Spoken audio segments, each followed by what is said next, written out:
Oi pessoal, tudo bem com vocês? Preparados para mais uma aula do nosso livro do ano? Conheça a Bíblia fazendo arte. Vem comigo!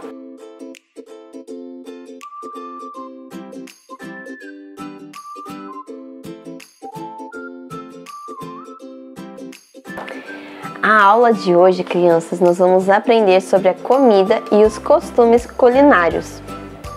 Mas antes disso, pega a sua Bíblia e vamos ler Isaías capítulo 25, verso 6. Em Jerusalém, o Senhor dos Exércitos oferecerá um grande banquete para todos os povos do mundo. Será um banquete delicioso com vinho puro e envelhecido e carne da melhor qualidade. Sabe, crianças, os alimentos bases do povo daquela época eram água e pão. Às vezes, eles conseguiam comer frutas. E nos dias de festa, eles cozinhavam então a carne bovina e bebiam o vinho sem álcool. A comida, ela era colocada em uma mesa baixa, na altura do chão. E os homens colocavam os pés para trás e apoiavam o corpo com o braço esquerdo.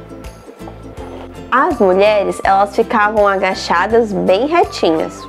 Mais tarde, eles começaram então a usar tapetes, divãs e almofadas para ficarem mais confortáveis, porque devia ser bem desconfortável ficar agachado segurando, com os braços ou bem retinho. O momento das refeições, ele devia ser bem tranquilo. E era também um dos símbolos usados para expressar a comunhão com Deus e representar o reino de Deus. Então era um momento solene, não podia ter algazarras. As pessoas, elas comiam o pão com as mãos e também usavam pedaços de pão para pegar a comida, que era então servida em uma travessa para várias pessoas. Lá em João, capítulo 13, verso 26, fala assim: Jesus respondeu: é aquele a quem eu der o pedaço de pão que molhei na tigela. E depois de molhar o pedaço de pão, deu-o a Judas, filho de Simão Iscariotes. Olha só que interessante, Jesus, ele molhou o pedaço de pão e aí ele entregou para Judas, O chefe da família, ele homenageava os convidados de honra quando lhes ofereciam porções duplas e os melhores pedaços de comida. E quando Samuel procurou por Saul e seu servo, ele pediu então ao cozinheiro que trouxesse a carne que havia separado para eles. E durante as refeições após o jantar, havia vários momentos de entretenimento, como propor enigmas, como Sansão gostava de fazer, contar histórias, ouvir músicas e até dançar. Como as distâncias eram bem grandes naquela época e as rotas elas eram inseguras, era prudente convidá-lo para comer e isso representava hospitalidade.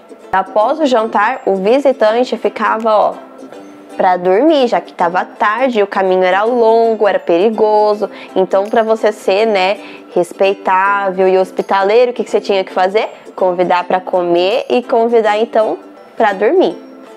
O jantar, ele era considerado a refeição mais importante do dia.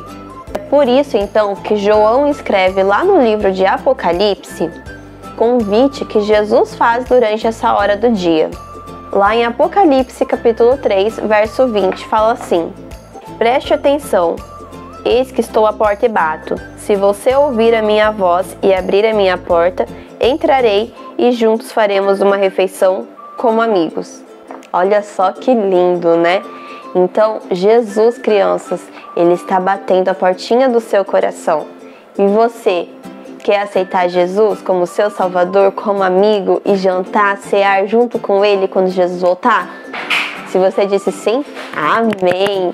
E agora, vamos para o Tio Jonathan para a experiência de hoje. E vamos então para a nossa experiência. A gente vai precisar então de trigo, água... Aqui atrás eu tenho azeite, tá? E também sal. Então vamos lá. A gente coloca aqui um copo de água dentro de uma vasilha, tá bom?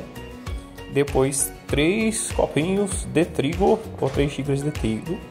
Vou jogar aqui agora o nosso salzinho para dar aquele gostinho gostoso. nosso azeite também. E agora vamos macetar a nossa massa. Maceta, maceta, maceta. Aí. Se ficar muito grudento, coloca mais trigo, tá, pessoal? E a nossa massa fica assim. Agora é o momento que a gente vai abrir ela, deixar ela fininha. Vamos fazer vários círculos aqui com o próprio copinho, tá? E agora vamos levar no forno.